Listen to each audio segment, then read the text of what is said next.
Oasis GS classes. Once again, after a long time, I am present before you with the chapter Agriculture and subtopic is भूदान। इससे पहले video में हम लोगों ने techno institutional reforms के बारे में विस्तार से जाना। हम लोगों ने देखा कि देश और दुनिया की बढ़ती हुई आबादी और उसके भूख को शांत रखने के लिए भूमि सुधार क्यों आवश्यक है। इंस्टीट्यूशनल रिफॉर्म्स के तहत जितने भी सुधार के सुझाव दिए गए हैं उनमें से ये भूदान एक महत्वपूर्ण सब टॉपिक है। इससे पहले वीडियो में हम लोगों ने पढ़ा एबोलिशन ऑफ जमींदारी सिस्टम, जमींदारी प्रथा के उन्मूलन और उस दिशा में सरकार और समाज के द्वारा उठाए गए कदमों के बारे में हम लोगों ने जाना। इंस्टीट्यूशनल रिफॉर्म्स के तहत संस्थागत सुधारों में लैंड सीलिंग एक्ट बहुत ही महत्वपूर्ण कदम रहा है। आज भूदान ग्रामदान के विश्लेषण के क्रम में एक बार फिर लैंड सीलिंग एक्ट को हम लोग जानेंगे। सब टॉपिक के अंतर्गत हम लोगों को भूदान ग्रामदान पर विस्तार से जानना है। साथ ही चैलेंजेस ऑफ लैंड रिफॉर्म्स कि भूमि सुधार के दिशा में कौन कौन सी चुनौतियां हैं इसके बारे में भी एक एक करके हम लोग चर्चा करेंगे। लेकिन first and foremost these 3-4 questions are there in front of you to understand this sub topic. इस सब टॉपिक को समझने के लिए यदि हम लोग ये इन 4 प्रश्नों को लेकर इसका उत्तर जानेंगे, इसके उत्तर का विश्लेषण करेंगे, तो हम इस सब टॉपिक को पूरी तरह से समझने में समर्थ हो पाएंगे। तो सबसे पहले देखें क्या क्वेश्चन है। What do you understand by Bhoodan. सबसे पहला सवाल है कि भूदान से आप क्या समझते हैं। भूदान ग्रामदान, इसमें दान शब्द का प्रयोग हुआ। दान एक कॉमन वर्ड है, आप जानते होंगे। बिना किसी अपेक्षा के जब किसी को हम कोई वस्तु उनके सहयोग के लिए हम प्रदान करते हैं वही एक गिफ्ट होता है, दान होता है। भूदान भी ठीक उसी तरह से दान है। इसे हम अगले सवाल में इसको लिया गया है कि what is bloodless revolution, who has initiated this revolution. तो इस सवाल का भी उत्तर पहले सवाल के उत्तर के क्रम में जानेंगे कि पहले ये जान लीजिए भूदान को भूदान यज्ञ के रूप में, भूदान मूवमेंट के रूप में भी हम जानते हैं। Bhoodan movement also known as the bloodless revolution was a voluntary land reform movement in India. भारत में ये भूदान मूवमेंट जो है रक्तहीन क्रांति के रूप में भी जाना गया। बिना किसी रक्तपात के, बिना किसी लड़ाई झगड़े के, क्योंकि यहां तो दान की बात है जो स्वेच्छा से दिया जाता है। यह गुडविल में दूसरे के सहयोग के लिए उठाए गए एक रिवॉल्यूशनरी स्टेप है, एक क्रांतिकारी कदम है। भूदान मूवमेंट, जिसे ब्लडलेस रिवॉल्यूशन के नाम से भी जाना गया, जो भारत में आरंभ हुआ और it was initiated by Gandhian Vinoba Bhave इन 1951। थोड़ा सा भावे के बारे में हम लोग संक्षिप्त परिचय जान लें।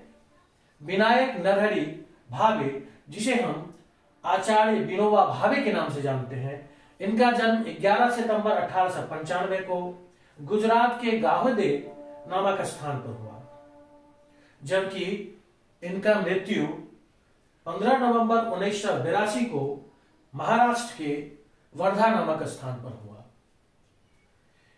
ये प्रसिद्ध गांधीवादी नेता थे। गांधी के विचारों से ओतप्रोत होकर, गांधी से प्रेरित होकर समाज सेवा में ये अपने जीवन को होम कर दिए। पूरे जीवन को लगा दिए और इनके इसी समाज सेवा के भावना को और समाज सेवा के कार्यों को देखते हुए इन्हें भारत रत्न, जो भारत का सर्वोच्च नागरिक सम्मान है, प्रदान किया गया। साथ ही भारत के ये पहले व्यक्ति हुए जिन्हें प्रथम रैमन मैग्सेसे प्राइज से नवाजा गया। तो जो गांधीयन विनोबा भावे की बात यहां की गई है, ये भूदान ग्रामदान मूवमेंट जो है ये आचार्य विनोबा भावे के द्वारा इनिशिएट किए गए। आचार्य विनोबा भावे फिलोसफिकली सर्वोदया मूवमेंट और ग्राम स्वराज्य मूवमेंट से प्रेरित थे। गांव गांव घूमने के क्रम में, देश के विभिन्न कोनों में घूमने के क्रम में उन्हें गरीब भूमिहीन किसानों की दशा द्रवित कर गया। उसी क्रम में एक बार वे आंध्र प्रदेश के पंचमपल्ली गांव में एक आम सभा को संबोधित कर रहे थे। जो वेल्दी लैंडलॉर्ड्स थे, जो धनी जमींदार थे, उन जमींदारों को इन्होंने अपने जमीन के, अपने भूखंड के कुछ प्रतिशत हिस्से उन गरीब भूमिहीन किसानों को देने का के लिए मनाने का प्रयास किया। वे चाहते थे कि हमारे देश में गरीब और अमीर का जो ये चौड़ी खाई है ये पट जाए, ये कम हो। उसी क्रम में जब वे पंचमपल्ली गांव में आम सभा को संबोधित कर रहे थे तो कुछ भूमिहीन किसान उनके पास आए और कुछ जमीन खेती करने के लिए उनसे मांगा, खेती करने के लिए कुछ जमीन के लिए आग्रह किया। उन्होंने यह आश्वासन दिया कि ठीक है, इस सभा से लौटने के बाद भारत सरकार से कोई बात करेंगे और कोशिश करेंगे कि आपको सहकारी कृषि करने के लिए कुछ भूमि उपलब्ध हो सके। इसी बीच ये महोदय रामचंद्र रेड्डी भी सभा में खड़ा होकर उसी मंच से उस गांव के गरीब किसानों, भूमिहीन किसानों के बीच अपने 80 एकड़ भूमि को देने का घोषणा किया। और यही महोदय वास्तव में भूदान मूवमेंट को एक नई दिशा दिया, एक रफ्तार दिया। ग्रामदान और भूदान के लिए विनोबा भावे के साथ रामचंद्र रेड्डी को भी हम लोग याद करते हैं कि उन्होंने ही आचार्य विनोबा भावे के इस सब प्रयास में बढ़ चढ़ कर हिस्सा लिया। इतना ही नहीं, उसके बाद ये भी गांधीयन विचारधारा को लेकर ये सर्वोदया मूवमेंट, ग्राम स्वराज्य के कंसेप्ट को लेकर देश के कोने कोने में गए। कई जगह इन्होंने जो स्थानीय राजा थे उनको मनाने का प्रयास किया। एक एक राजा के पास कई कई गांव हुआ करते थे। आचार्य विनोबा भावे और रामचंद्र रेड्डी के प्रयास से कई जमींदारों ने अपने कुछ गांव बगल के गरीबों को छोड़ दिया और वही ग्रामदान कहलाया। रामचंद्र रेड्डी साहब आचार्य विनोबा भावे के साथ मिलकर जमींदारों को समझा बुझा करके ग्रामदान आरंभ करवाया। तो इस तरह से भूदान और ग्रामदान आरंभ हुआ। फिर भी बहुत सारे जो वेल्दी लैंडलॉर्ड्स थे बहुत रुचि नहीं दिखाया। भारत सरकार ने भी अपने स्तर से जमींदारी प्रथा उन्मूलन के लिए कदम उठाए। बाद में चलकर लैंड सीलिंग एक्ट आया। और लैंड सीलिंग एक्ट क्या है? The wealthy landlords even after abolition of zamindari system continue to own large plots of land. Zamindari उन्मूलन कानून के लागू हो जाने के बावजूद भी उन्हें बहुत सारे जमींदारों ने अपने बड़े बड़े जमीन का आंकड़ा छिपाए रखा और तरीके से अपने सगे संबंधी, छोटे बड़े बुजुर्गों के बीच उन भूमि के को टुकड़ों टुकड़ों में बांटकर सबके नाम कर दिया गया। कुछ ऐसे भी लोग थे जो उनके दरबार में हाजिरी लगाते थे, जो उनके स्लेव के रूप में काम करते थे, उन्हें भी कुछ दिया गया। लेकिन बहुत बड़ी मात्रा में भूमि वह अपने सगे संबंधियों के नाम बांटकर भूमि जमींदारी उन्मूलन कानून से बचने के लिए इस तरह का प्रयास किया। बाद में चल के इसलिए भारत सरकार ने लैंड सीलिंग एक्ट लाया और the government later brought forward the land ceiling act under which even cultivators were not allowed to own land beyond certain limits. A family was considered as a unit.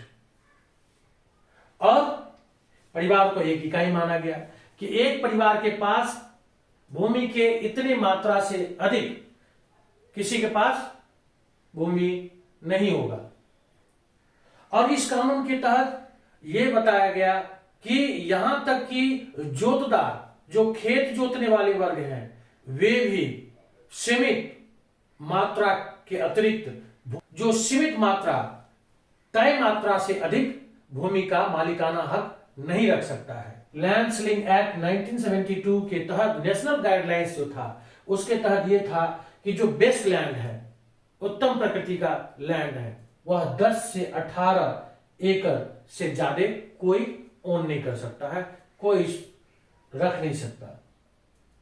Second class land था जिसमें सभी तरह के land थे। 18 से 27 एकड़ से ज्यादा किसी परिवार के पास नहीं हो सकता है।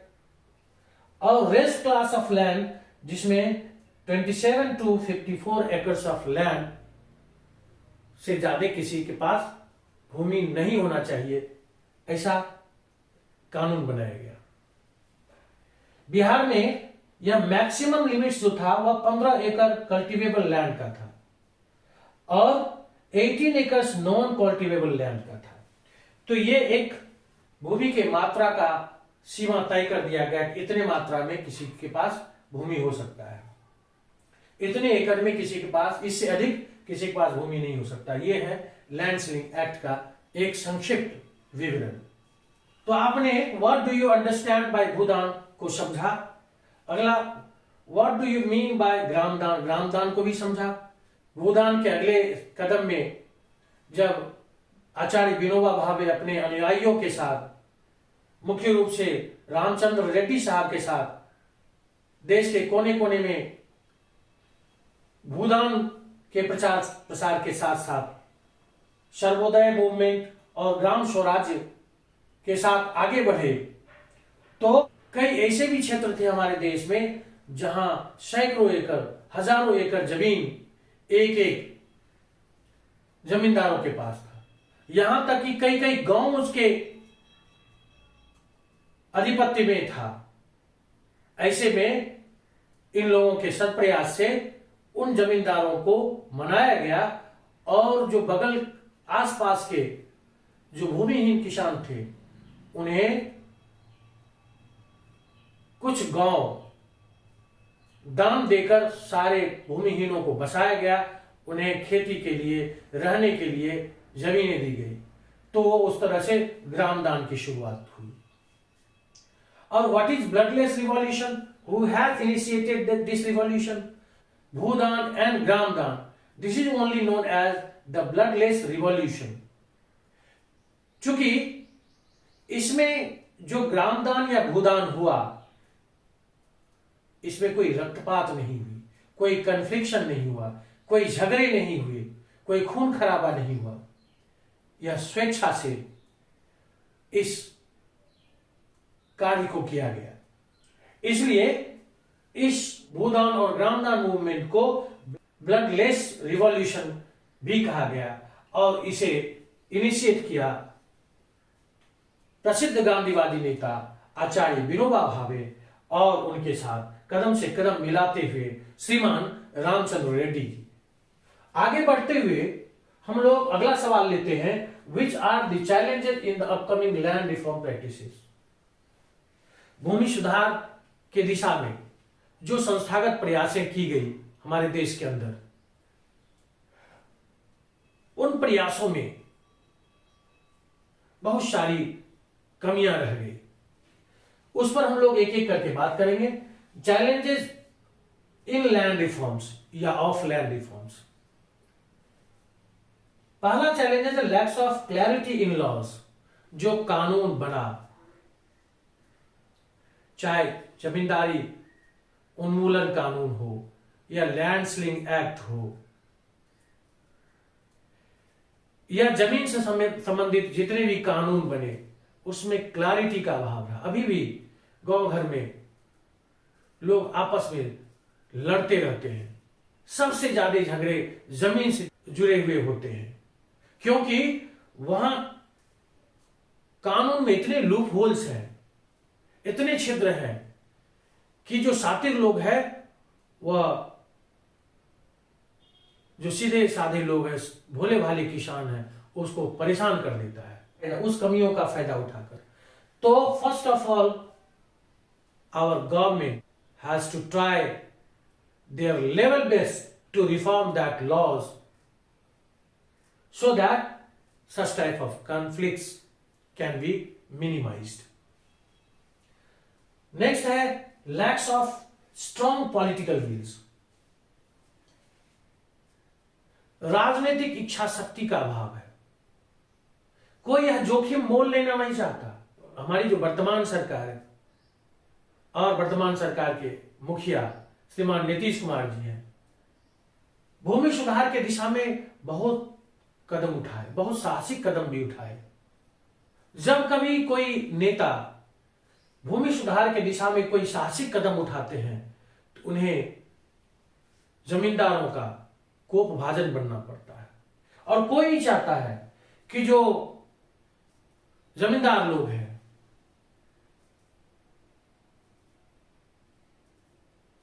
जो धनी जमींदार लोग हैं, वे उनके खिलाफ हो जाएं और जमींदार और जमींदार के अनुयायियों का वोट उससे छिटक जाए, उसके अकाउंट से बाहर हो जाए। कोई नहीं चाहता। ऐसे ही कोई बिरले नेता नीतीश कुमार सरीखे कुछ साहसिक कदम उठा लेते हैं भूमि सुधार की दिशा में। लेकिन अभी भी जो लैंड सीलिंग एक्ट है और जमींदारी उन्मूलन कानून है, उसको सख्ती से लागू करने का मादा किसी नेताओं ने नहीं दिखाया। यदि लैंड सीलिंग एक्ट को ही सही तरीके से, सख्ती से, इसमें जो लूप होल्स है उसको खत्म करते हुए ईमानदारी से लागू किया जाए, निश्चित रूप से भूमि सुधार की दिशा में एक मील का पत्थर सिद्ध होगा। जो गरीब अमीर की खाई है वह कम होगा और निश्चित रूप से उत्पादन भी बढ़ेंगे। जो बड़े बड़े भूखंड, जो बड़े बड़े जमींदार बड़ी बड़ी भूखंड लेकर बैठे हुए हैं, अपने नाती पोता, अपने सगे संबंधियों के नाम कर यूं ही अनकल्टिवेटेड पड़ा हुआ है, जबकि वह कल्टिवेबल लैंड है। उस जमीनों को अगर गरीबों में ईमानदारी से बांट दिया जाए तो गरीब किसान उस पर मेहनत से खेती करेंगे, देश का सकल घरेलू उत्पादन है वो बढ़ेगी। खाद्यान्न भंडार में और खाद्यान्न बढ़ेंगे। बढ़ती हुई आबादी के हिसाब से हम अपने अनाज के भंडार को और बढ़ा सकेंगे। अगला है एडमिनिस्ट्रेटिव कॉन्स्टेंट, प्रशासनिक बाधाएं। भूमि सुधार की दिशा में बहुत सारी प्रशासनिक बाधाएं हैं और उन बाधाओं का अगर हम एक एक करके चर्चा करें तो कई विवाद के विषय सामने उभर के आ जाएंगे। और प्रशासन के लोग, पॉलिटिकल लोग भी भूमि सुधार के दिशा में चल रहे प्रयास के लिए बाधक सिद्ध होता है। Lacks of uniformity in land reforms efforts, जो भी भूमि सुधार के प्रयास किए जाते हैं उसमें यूनिफॉर्मिटी का अभाव है। आप लैंड सीलिंग एक्ट को ही देख लीजिए, अलग अलग स्टेट में अलग अलग लैंड लिमिट्स हैं, उसको यूनिफॉर्म करने की आवश्यकता है। और उसमें भी जो साधन संपन्न किसान है उसमें जो कमी है उस कानून में उसका फायदा उठाते हैं। The pace of land reform slow down due to incomplete work of land records. जो लैंड रिकॉर्ड्स के संधारण की बात है, संधारण का काम है, वो अभी प्रॉपर तरीके से नहीं हो पा रहा है। उसमें बहुत सारे पैरवी, बहुत सारे अड़चने आ जाती है, जिस कारण जो निचले स्तर के पदाधिकारी है जो उसको उस काम को आगे बढ़ाने का काम करते हैं वो अभी असमर्थ पाते हैं अपने आप को। लैंड रिकॉर्ड संधारण का जो काम है वह बहुत स्लो है, उसकी गति बहुत धीमी है। इस कारण भी जो भूमि सुधार की दिशा में चुनौतियां हैं वह कम नहीं हो पा रहा है। साथ ही साथ big farmer has 45 times more land than a marginal farmers. जो सीमांत किसान है उससे 45 गुना अधिक बड़े किसान के पास भूमि है। वे भूमि जो 45 गुना अधिक भूमि लेकर के बड़े बड़े जमींदार बैठे हुए हैं और उस पर वे कृषि कार्य भी नहीं कर रहे हैं, यूं ही अनकल्टिवेटेड पड़ा हुआ है, उस भूमि को जो भूमिहीन किसान है, अभी भी जो मेहनत कश किसान है, भूमिहीन है, उन्हें दे देना चाहिए, उनको दिए जाने का प्रयास किया जाना चाहिए। इससे देश का जो खाद्यान्न उत्पादन है वह बढ़ेगा। तो इस तरह से हम लोगों ने देखा कि भूदान और ग्रामदान क्या है, और भूदान और ग्रामदान से संबंधित जो ये 4 प्रश्न है, इन चारों प्रश्नों का उत्तर हम लोगों ने जाना। ये टॉपिक और इससे संबंधित जो जानकारियां हैं यह सिर्फ 10वें वर्ग के बच्चों को फायदा पहुंचाएगा ऐसी बात नहीं है। ये किसी भी तरह के कॉम्पिटिटिव एग्जाम्स हो या +2 के बच्चे हो, सबके लिए उतना ही महत्वपूर्ण है जितना 10वें वर्ग के बच्चों के लिए है। आज के टॉपिक में इतना ही।